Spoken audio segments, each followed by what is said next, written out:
Today we will like to discuss about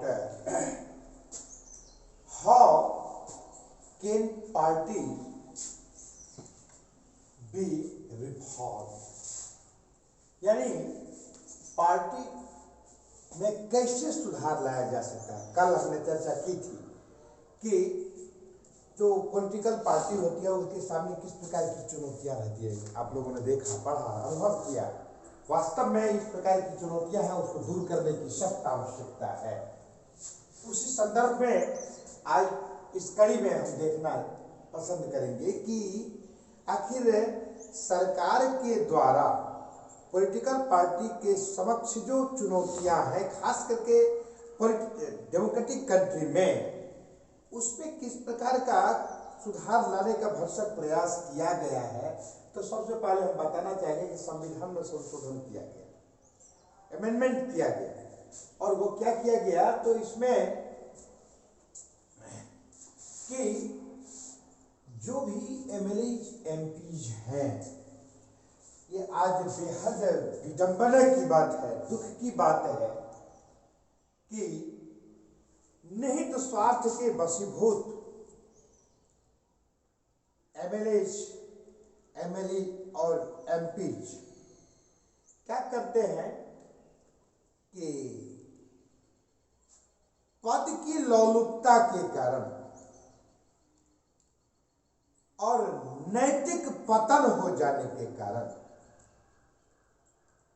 दल बदल धड़ल्ले से होने लगता है। यानी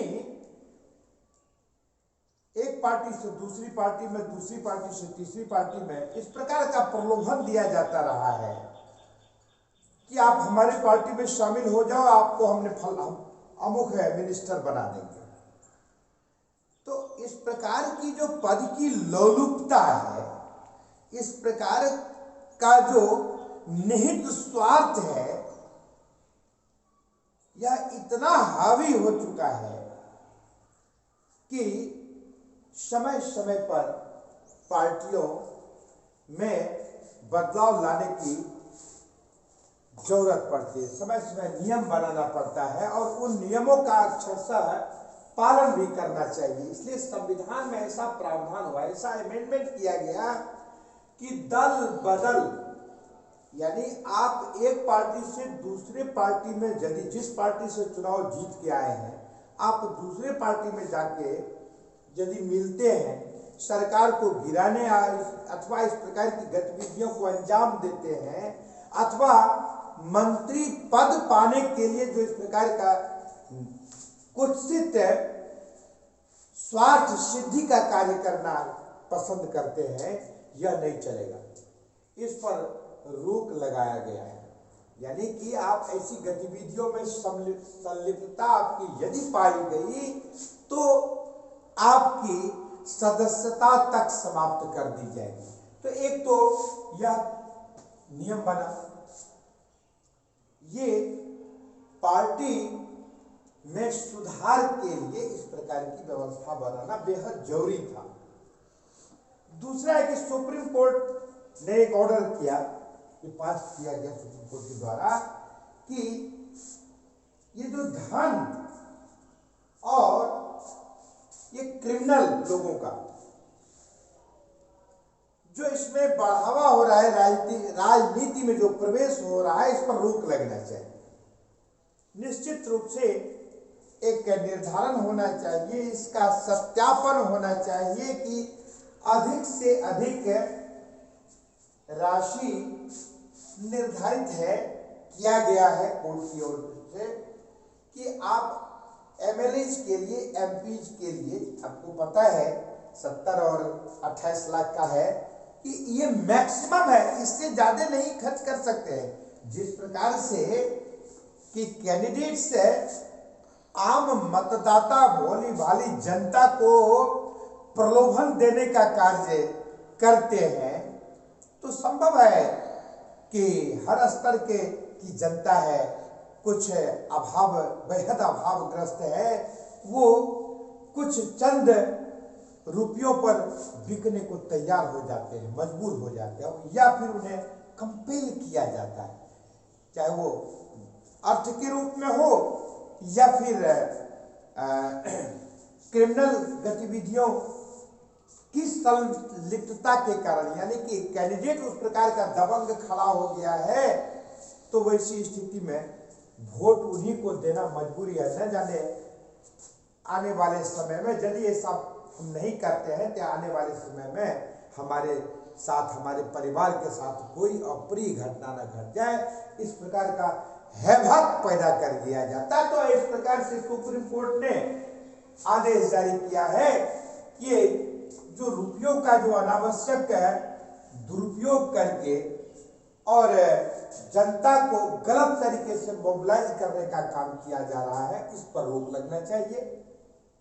और दूसरा क्या है, तो ये क्रिमिनल लोग जो होते हैं, जो जिसको हम लोग एंटी सोशल एलिमेंट भी कहते हैं, तो एंटी सोशल एलिमेंट का जो राजनीति में जो समावेश हो रहा है, उस पर रोक लगना चाहिए।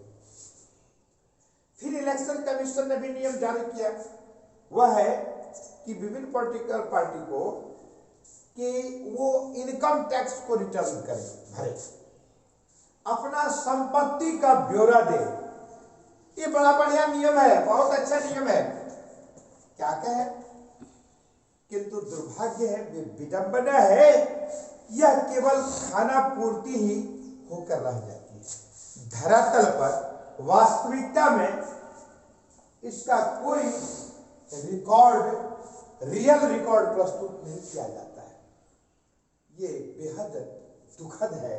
इसलिए आवश्यकता इस बात की है कि इसका अच्छा पालन और कड़ाई से इसकी जांच होनी चाहिए कि सही में रिटर्न भर रहा है कि नहीं, यार जो इस प्रकार से जो आय है, उसके आय में कितना का परसेंट का वृद्धि हो जाता है तुरंत एक 5 साल के कालखंड में, उस सब पर ध्यान रखने की आवश्यकता है। फिर है कि महिलाओं का मिनिमम, ये केवल पुरुष प्रधान समाज कहलाने पुरुष प्रधान समाज है, किंतु महिलाओं की जो उपेक्षा की जा रही है, महिलाओं का भी प्रतिनिधित्व नियमानुसार according to the basis of their population, it must be 49% for female side or women side.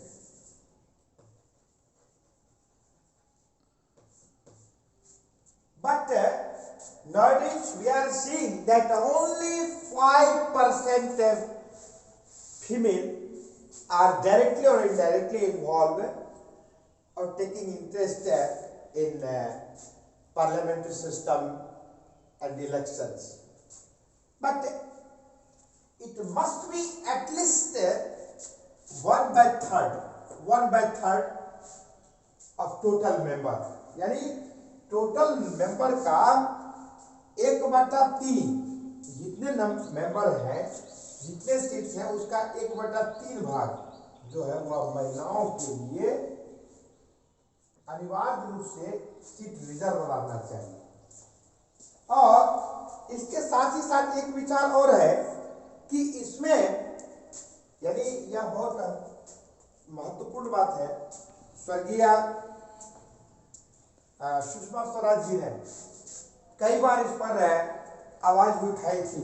Lok Sabha में पारित हो गया था, राज्यसभा में बहुमत नहीं होने के कारण वो डिसॉल्व कर गया। हालांकि देखा था हम लोगों ने बड़े बड़े नगरों में, महानगरों में, जब लोकसभा में इस प्रकार का 1/3 रिजर्वेशन की बात हुई थी, तो महिलाएं, शहर, देश की नारियां बहुत प्रसन्न थी, उत्साहित थी, जो खास करके पढ़े लिखे लोग हैं, जो जानते हैं कि महिलाओं को इस प्रकार का अधिकार का क्या मतलब होता है। They were very glad, but I was surprised to see them, because I know very well never this type of rule will be passed in upper house. हम जानते थे, इसीलिए हम 10वीं के बच्चों को उस समय में 5 साल 7 साल पहले भी जो इस प्रकार की व्यवस्था बनी थी, लोकसभा में पारित हुआ था और राज्यसभा में पारित होने से पहले ही महिलाएं जश्न मनाना शुरू कर दी। मुझे हंसी आ रही थी, कितनी भोली महिलाएं हैं, उन्हें पता ही नहीं कि पुरुष प्रधान समाज ये कभी भी पारित होने ही नहीं देगा। और 10वां वाले बच्चों को सब हम पढ़ा रहे थे तो बताए थे कि देख लेना ये पुरुष प्रधान समाज जिसको पारित होने नहीं देगा, लोग राज्यसभा जरूर उसको पास होने नहीं देगा। और ऐसा ही हुआ, आज भी वह धर्म लटका हुआ। तो निश्चित रूप से महिलाओं के लिए 33% और 1/3 सीट जरूर रिजर्व कर देना चाहिए। फिर इसके बाद है कि गवर्नमेंट को चाहिए कि एक भी पैसा किसी कैंडिडेट को खर्च नहीं करना है। जो भी खर्च करेगी सरकार करेगी और सभी कैंडिडेट के लिए, पार्टियों के लिए बिल्कुल बराबर बराबर करके खर्च करेगी, ताकि प्रचार प्रसार में अनावश्यक धन का दुरुपयोग न हो और धन के बल पर जनता को गलत तरीके से अब मोबिलाइज न किया जाए।